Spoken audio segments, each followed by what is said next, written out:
பாதையில் கரெக்ஷன் பண்ணல. ஸ்டூடெண்ட்ஸ் வரது கூட எப்படியா கரெக்ஷன் பண்ணியிருக்கணும். யாரோ வந்து யாரோ போய் ஹிந்தியில் எழுதிருக்கீங்க, பின்னாடி வந்து இங்கிலீஷில் எழுதிருக்கீங்க ஒரு 2 poem. இல்லை இது வந்து 1 poem.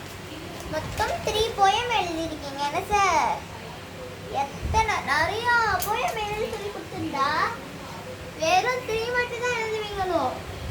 பக்கத்தில் தானே உட்காந்துருந்தேன். பேனாக்கு வந்து எடுத்து தர கூட தெரியாதோ? சரி என்ன பிள்ளைங்க யாரா இது போயம் எழுத சொன்னா இவ்வளோ கஷ்டமான போயம் எழுதி வைப்பீங்க?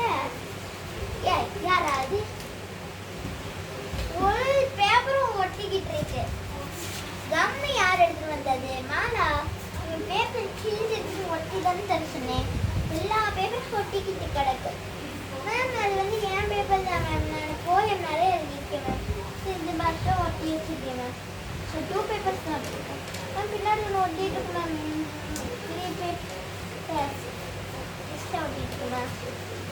ஐயோ சாரி மேம், என் பேப்பர் மட்டும்தான் ஒட்டா. எல்லா பேப்பரையும் என் பேப்பர் மேலேயே வச்சாங்க.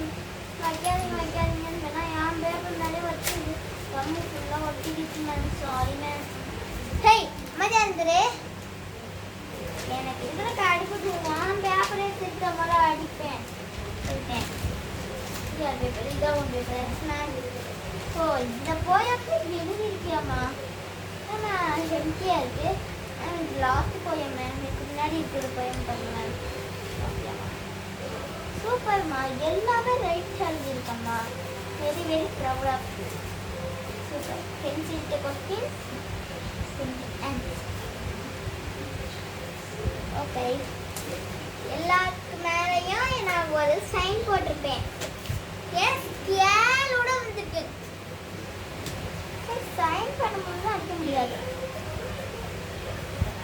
தப்பு பின்னாடி ஃபுல்லாக தப்பு. என்ன போயம் எழுத சொன்னால் என்ன போயம் எழுதி வச்சிருப்பேன்? ராணுவம். சரி ஒவ்வொருத்தவங்களுக்கும் ஒவ்வொரு சைன் வேறு போட சொல்லிட்டேன். தப்பு. இந்த போயமா தப்பு, இந்த போயமா தப்பு. பின்னாடி இது காரணம் என்ன என்ன? உனக்கு சைன் போட முடியாது. சைன் தான் போட முடியாது. நீ எழுதி வச்சுட்டு நீங்களே உங்க சைன் வச்சு போடுங்க. உங்க பேரண்ட்ஸ் கிட்ட சைன் வாங்கியே ஆகணும். மிச்சவங்க யார்கிட்ட வேணா சைன் வாங்குங்க. நீ மட்டும் உங்க அப்பா கிட்ட தான் வாங்கிட்டு வர. உங்க அப்பா நல்லா போட்டு வெளுப்பாகல தான் அவன் போக அப்படிதான். அது காண ஃபுல்லாக கட்டு தான். பரவாயில்ல, ஒரு போயமாவது கட்டு எழுதியிருக்கேன்ட்டு இந்த சைன் போடுறேன்.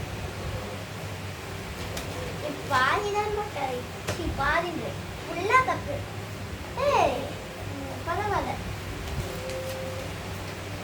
பரவாயில்ல. இது போயம் எழுதியிருக்கேன். படிக்காட்டியும் 2-3 போயமையாவது எழுதியிருக்கேன். இது வந்து தப்புப்பா. இது தப்பு. நிச்சயம் தான் கரெக்டு. பரவாயில்ல, ஏதோ ட்ரை பண்ணியிருக்கேன். ராணு ராலா ராம் தமிழ் போயம்னா இட்ஸ் ஓகே.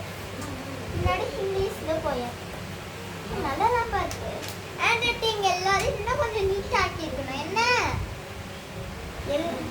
தமிழ்ல ஐயோ ஐயோ ஐயோ ஐயோ கனவா நினைவா. ஒருத்தி பார்த்தா இங்கிலீஷ்ல நான் ஃபுல் போயமே எழுதியிருக்கேன். இங்கிலீஷ்ல இருக்கிறது ஒருத்தர் என்னன்னா தமிழ்ல ஃபுல் போயத்தை எழுதியிருக்கேன். சரி செம்மையா இருக்கு. இதை நான் கிளாஸ்ல உட்காந்து திட்டிட்டு மாதிரியே பேசுறேன் பார்த்தீங்களா? சி பாத்தியா தங்கச்சி, கிளாஸ்ல உட்காந்துருக்க மாதிரியே பேசுவேன். வீடுல பத்திரி வேணா பாய் பத்திரி பாருங்க. அடுத்து